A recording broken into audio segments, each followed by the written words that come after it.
Aku ingat banget beberapa tahun lalu itu satu-satunya cara untuk menghasilkan uang di Facebook itu adalah dengan cara mengunggah video berdurasi minimal 3 menit.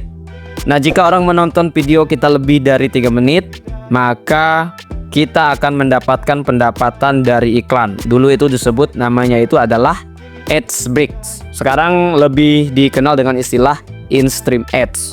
Nah, in-stream ads ini apa? Ads break ini apa, Bang? Nah, ini merupakan iklan yang muncul di tengah-tengah video kamu. Kalau penonton melihat iklannya, maka kamu akan mendapatkan bagian pendapatan dari iklan tersebut. Nah, tapi sekarang cara lama ini udah tidak wajib lagi ya.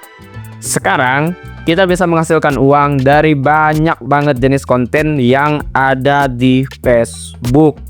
Facebook sudah mengeluarkan program baru. Dengan program baru ini, kamu bisa menghasilkan uang.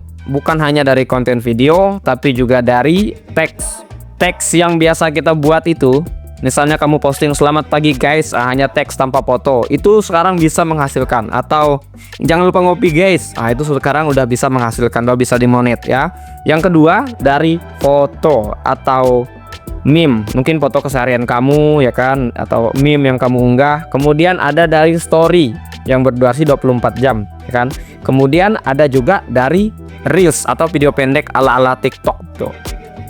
Tapi sekedar informasi lagi, perlu diingatkan, program ini masih tahap proses undangan khusus. Jadi invitation only, artinya kamu harus diundang dulu oleh Facebook untuk bisa bergabung. Atau opsi kedua, kamu bisa tunggu sampai Facebook membuka pendaftaran untuk umum. Ini diperkirakan mungkin beberapa bulan lagi. Kita doakan secepatnya. Kita sama-sama menunggu hal itu. Nah, di sini aku juga mau membagikan 3 langkah penting untuk mempersiapkan diri sebelum monetisasi Facebook ini dibuka, agar nanti ketika dibuka kamu sudah siap. Langkah pertama, bangun audiens yang tertarget. Jadi kamu harus punya pengikut yang benar-benar tertarik dengan konten kamu.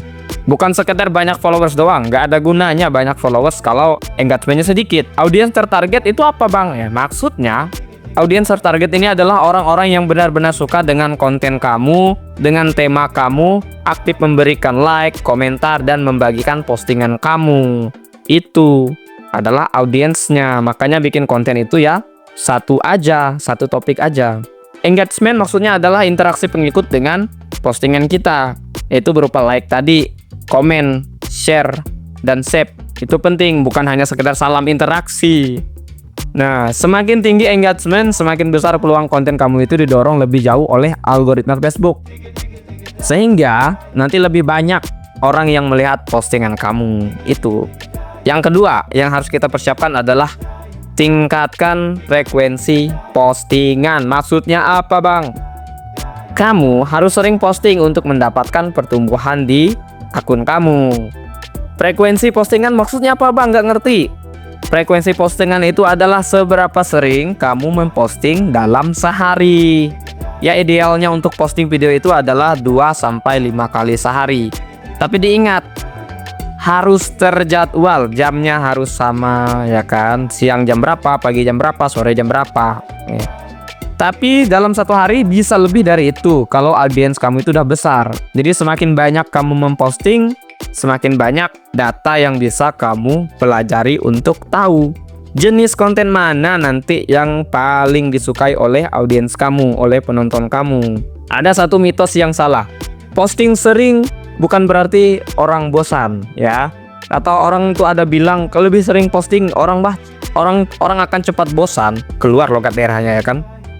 Nah, justru sebenarnya dengan semakin sering memposting, peluang kamu untuk dilihat dan mendapatkan engagement itu lebih besar. Yang ketiga, jangan takut untuk menggunakan fitur iklan berbayar yang ada di halaman kita, di akun kita. Karena itu bisa membuat berkembang dengan lebih cepat. Berinvestasi apa, Bang? Maksud dari berinvestasi di Facebook itu merupakan menggunakan sedikit uang kita, tapi ini opsional ya, untuk promosikan akun kita lewat postingan kita. Melalui apa? Melalui Facebook Ads. Facebook Ads ini merupakan iklan berbayar di Facebook ya, untuk menjangkau lebih banyak orang. Ya, faktanya setelah menggunakan ini Iklan ini justru sangat membantu. Saya sendiri sudah merasakannya. Halaman saya itu lebih cepat berkembang, terdorong lebih kuat secara organik setelah saya menggunakan iklan.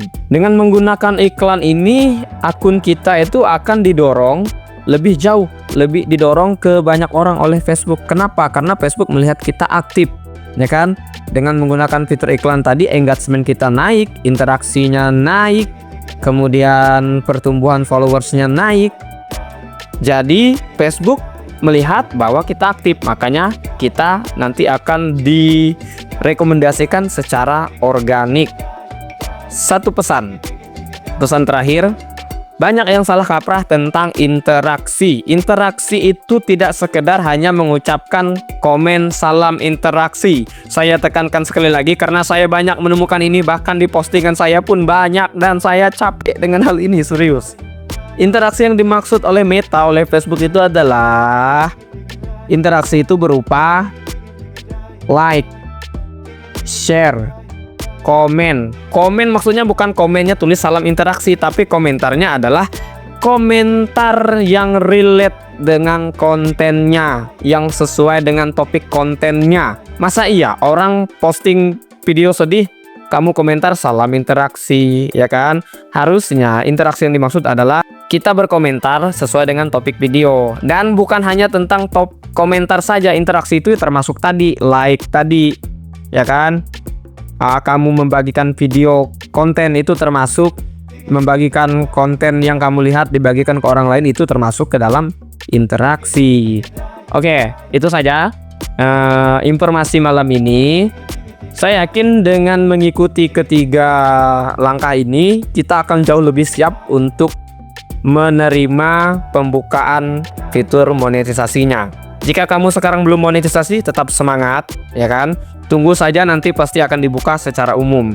Tapi saya ucapkan selamat untuk kamu yang sudah menerima undangan monetisasi. Tetap semangat konten berkarya, dan ingat, konten kreator yang besar bukan konten kreator yang cari panggung, tapi konten kreator yang menciptakan panggungnya sendiri. Saya Dedi Temoran, salam konten kreator pemula. Sampai jumpa di video berikutnya. Jangan lupa komen, like, dan share sebanyak-banyaknya biar orang lebih banyak mendapatkan informasi ini, karena ini penting banget. Dan jangan lupa subscribe YouTube aku. Terima kasih banyak guys, sampai jumpa di video berikutnya.